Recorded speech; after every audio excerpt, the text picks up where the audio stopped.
Samantala, Kinmadillion Falls at ganda ng isang adventure park ating pasyalan sa Sudipen, La Union. Tunghayan sa report.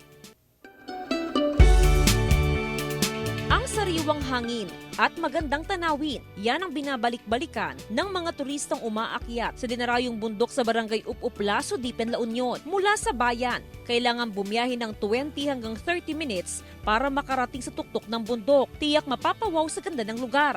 Tatambad ang hindi matatawarang ganda ng kalikasan na tila sa likhang obra lang makikita. Literal daw na #where mountain meets the sky. Picture perfect at Instagrammable ang bawat anggulo sa lugar. Nakaka-relax po ma'am, nakakatanggal po ng stress. Parang naiiwan po dito yung mga problema. Mahangin po kasi.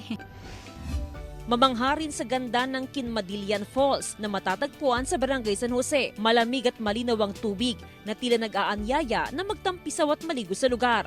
Take time na mag-enjoy, mag-relax, tapos feel the nature po. Ilan lang ito sa mga ipinagmamalaking tourist destination sa Sudipen. Hindi raw ipinagdadamot ng lokal na pamahalaan ang ganda ng bayan sa mga turista. Maging responsable lang. Kalaki pang panawagan na mahalin, ingatan at irespeto ang kalikasan. Mula sa bayan ng Sudipen, kasama si Ron Alistair Taniedo, Jasmine Gabriel Galban, One North, Central Luzon.